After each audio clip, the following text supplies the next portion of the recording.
Oke, sahabat-sahabat Garuda Fan, ada sesuatu yang sangat kita tunggu-tunggu saat ini pada hari Senin. Tentunya beberapa meja dari kursi kepelatihan dari Coach Sintayong sedang panas, di mana kita menunggu bagaimana konferensi pers pada jam 12 saat ini nanti. Sahabat-sahabat Garuda, tentunya ada sesuatu hal yang menarik lagi. Ini ada sebuah bahasan dan ini ada sebuah kiriman ya dari teman-teman dari WA mengatakan, bro, coba ini dibahas. Hitung-hitung kita menggoreng para pembenci dan juga pengkritik dari timnas Indonesia, baik dari segi kepelatihan timnas Indonesia, baik dari manajemen, dan juga bagaimana gebrakan dari Bapak Erick Thohir.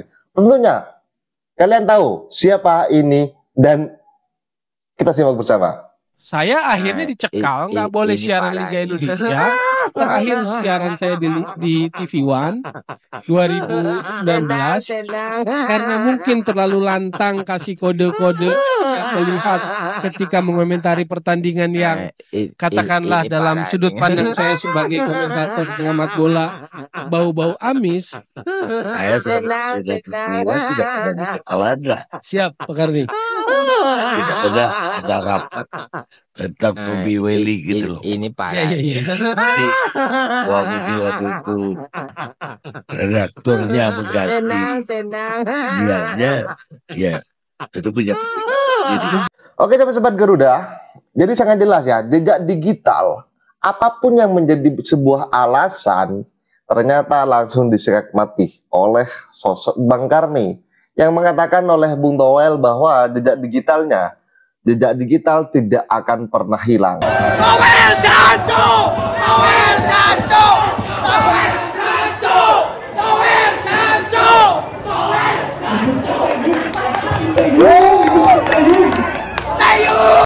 Dan sahabat-sahabat Garuda, mari kita satu komando dan satu barisan bahwa dalam kepemimpinan saat ini PSSI, tentunya dalam tanda kutip, dalam tanda kurung, bahwa era kepemimpinan Bapak Erick Thohir tentunya selalu memberikan sesuatu yang sangat menarik. Baik dari kedatangan dari para pemain diaspora, baik dari bagaimana dalam mengatur ritme soal dari tubuh kekuatan dari tubuh PSSI saat ini, dan juga tubuh dari timnas Indonesia. Sahabat-sahabat Garuda, tentunya ada hal yang sangat menarik lagi soal bagaimana interpretasi dan juga spekulasi yang bermunculan di media sosial. Dan sahabat-sahabat Garuda, mari kita simak bersama dan bahas bersama soal bagaimana dari sebelum konferensi pers terjadi saat ini. Tentunya media sosial mulai ramai, mulai dari beberapa statement yang sudah berseliweran di media sosial. Dan kalian termasuk dari siapa? Apakah STY out atau STY stay? Dan jika STY itu out, menurut kalian yang lebih realistis menggantikan sosok beliau Coach Sintayong siapakah? Atau kita dukung terus dan mari kita backing timnas Indonesia untuk bagaimana mimpi kita bermain di Piala Dunia. Berawal dari statement Exco PSSI Pak Khairul Anwar yang menyebutkan terima kasih STY atas kebersamaannya selama ini, kamu tetap menjadi bagian sejarah transformasi sepak bola Indonesia yang membuat hiruk pikuk terjadi di sepak bola Indonesia. Sebelum lebih jauh, aku gak pernah bosan-bosannya untuk ingat ke teman-teman, ketika teman-teman tonton video ini, jangan lupa tekan tombol like-nya. Ya, beberapa waktu kebelakangan memang santer sekali perihal pergantian pelatih timnas Indonesia yang diisi oleh Coach STY. Sampai pada titiknya salah seorang Exco PSSI Pak Khairul Anwar, seperti yang sudah kita baca di awal opening video tadi, ya, mengucapkan sebuah statement yang multi tafsir yang banyak ditanya-tanyakan oleh pecinta sepak bola Indonesia. Bagaimana nih nasib dari Coach STY? Pada kesempatan ini kita tidak akan memunculkan spekulasi-spekulasi lainnya. Kita tunggu saja bagaimana rilis resmi dari PSSI. Jika teman-teman tanya kepadaku, Bang, ada nggak info terbaru? Bang, bagaimana nasib Coach STY? Sedikit banyaknya aku juga mendapatkan informasi, tetapi tidak elok aku menyampaikan yang akan bisa saja memunculkan yang namanya spekulasi. Yang aku soroti dari situasi yang terjadi sekarang ini, bagaimana pola komunikasi yang dilakukan oleh PSSI. Selain daripada Pak Khairul Anwar, salah seorang exco PSSI, ada juga nih Bu Pipin, exco PSSI juga, yang melontarkan statement multitafsir juga. Tidak tegas. Dan ketika statement tersebut dilontarkan, ya pecinta sepak bola Indonesia pun kembali bertanya-tanya, sebenarnya gimana nasibnya? Nah, yang pada esensinya jika kita breakdown, pada saat awal-awal Pak Ketum PSSI, Erick Thohir teman-teman, mengambil tongkat estafet Federasi Sepak Bola Indonesia, salah satu key poinnya kan untuk menciptakan komunikasi itu satu arah. Tetapi ini tokoh A ataupun sosok A mengeluarkan statement, sosok B mengeluarkan statement, sosok C mengeluarkan statement, sosok D mengeluarkan statement, dan tidak ada yang memberikan clear lah ya, apa sebenarnya yang terjadi. Walaupun kita juga sudah menyaksikan di media teman-teman, disebutkan akan disampaikan, akan diperjelas pada hari Senin. Namun demikian, di saat spekulasi ini liar, tak salah PSSI memberikan rasa ketenangan lah ya, untuk bisa meredam spekulasi-spekulasi yang berkeliaran. Cobalah lihat di media sosial, kita buka Twitter, kita buka Instagram, ya segala media sosial lah, bertebaran spekulasi A, B, C, D, E. Apakah itu produktif? Apakah itu sehat? Tentu tidak. Dan ya kalau kita bicara di dunia politik lah, terlepas dulu kita bahas sepak bola teman-teman, ada memang kebiasaan komunikasi yang dilakukan melihat arus, melihat bagaimana respon dari masyarakat, dilontarkan oleh tokoh A, tokoh B, perihal sebuah kebijakan misalnya A, B, C gitu teman-teman. Kemudian di situ dilihat ombaknya mana, cek ombak, respon dari masyarakat gimana. Kalau misalnya banyak negatif, wah ini ternyata nggak boleh nih diteruskan kebijakan tersebut ataupun ditahan dulu. Tetapi kalau misalnya biasa-biasa aja, kebijakan itu akan terus dijalankan. Nah, dalam konteks Coach Sintayong ini juga ada spekulasi yang menyebutkan demikian juga, cek ombak nih. Makanya banyak sekali argumentasi yang berkeliaran. Dan manajer timnas kita juga teman-teman, yaitu Pak Sumarji juga kan tidak ada membantah. Tunggu saja di hari Senin, dan beliau juga katakan, tanya ke Pak Arya ya, kalau aku tidak salah melihat wawancara doorstop beliau. Dan ya di titik inilah pentingnya komite media dari PSSI untuk menjelaskan. Ya kalaupun misalnya nggak semua diutarakan, spill aja sedikit biar tenang.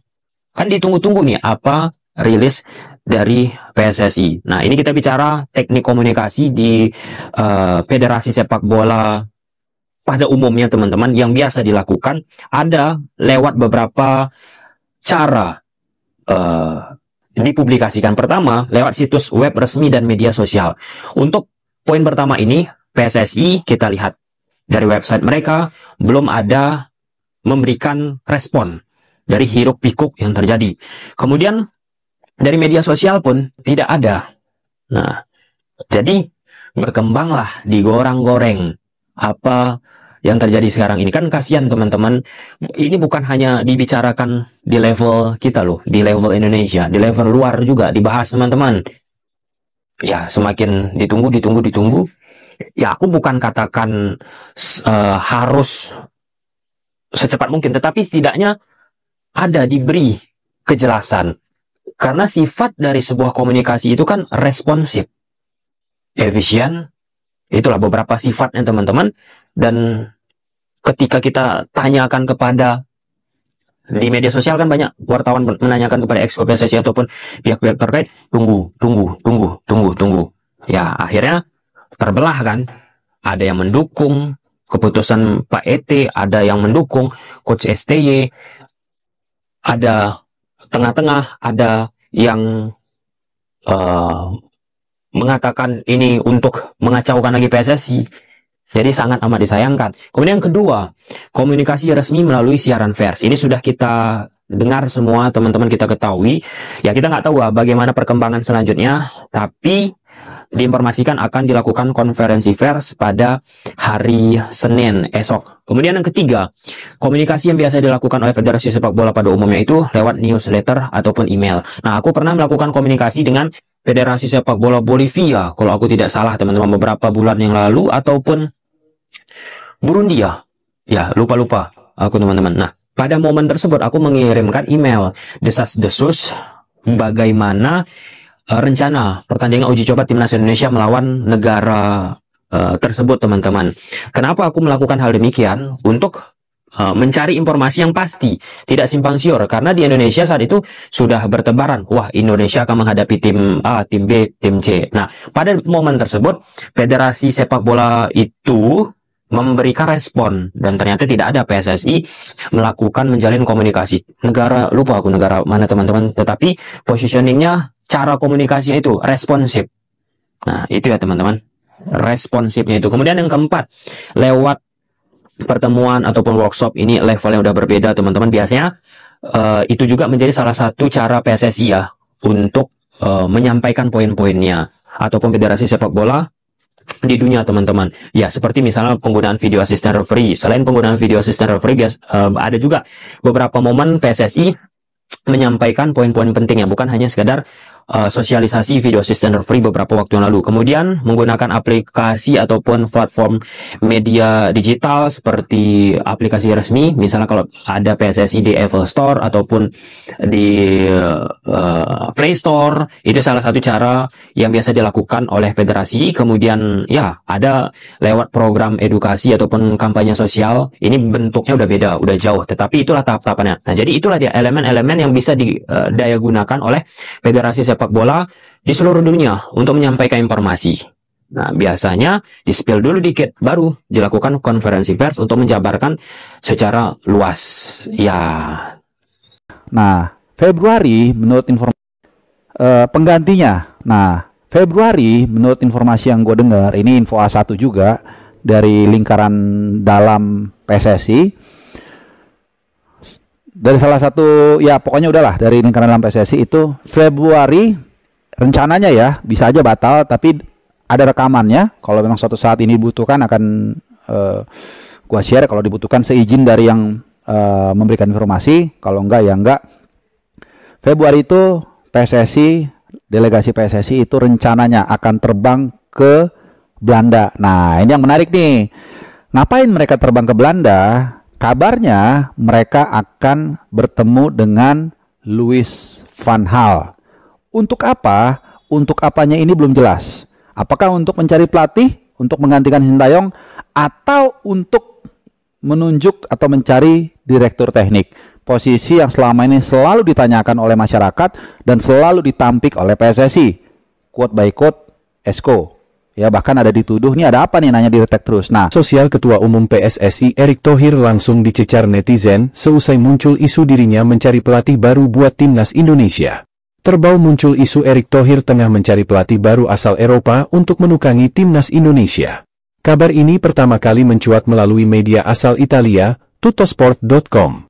Media olahraga ternama Italia itu merilis artikel yang menyebut Erick Thohir menginginkan pelatih asal Eropa untuk timnas Indonesia yang dirilis pada 30 Desember 2024. Mereka menyebut bahwa mantan pemilik Inter Milan itu berusaha keras untuk lolos ke Piala Dunia 2026. Dalam artikel tersebut, mereka juga mengkritik pelatih timnas Indonesia saat ini yakni Sintayong. Mereka menyebut taktik Sintayong dinilai tak memuaskan, sehingga sangat memungkinkan mengganti pelatih. Setelah berita dari media Italia ini menjadi sorotan, media sosial khususnya Instagram Erick Thohir pun langsung menjadi sasaran netizen Indonesia. Banyak netizen yang menanyakan isu tersebut kepada orang nomor satu di PSSI itu. Bahkan netizen ramai meninggalkan komentar soal kabar tersebut, alih-alih merespon unggahan Erick Thohir yang tengah membahas soal bandara. Dalam unggahan terbaru, pria yang juga menjabat sebagai Menteri BUMN itu menemui Presiden RI Prabowo Subianto. Tujuan Erick Thohir yakni melaporkan terkait pengembangan Bandara Internasional Soekarno-Hatta melalui revitalisasi dan relokasi seluruh terminal. Erick menjelaskan soal pertemuan itu, tetapi kolom komentar Instagram Erick Thohir justru dipenuhi dengan pertanyaan soal isu tersebut. Ada juga yang meminta agar Erick Thohir segera memberikan pernyataan resmi soal kabar mencari pengganti baru.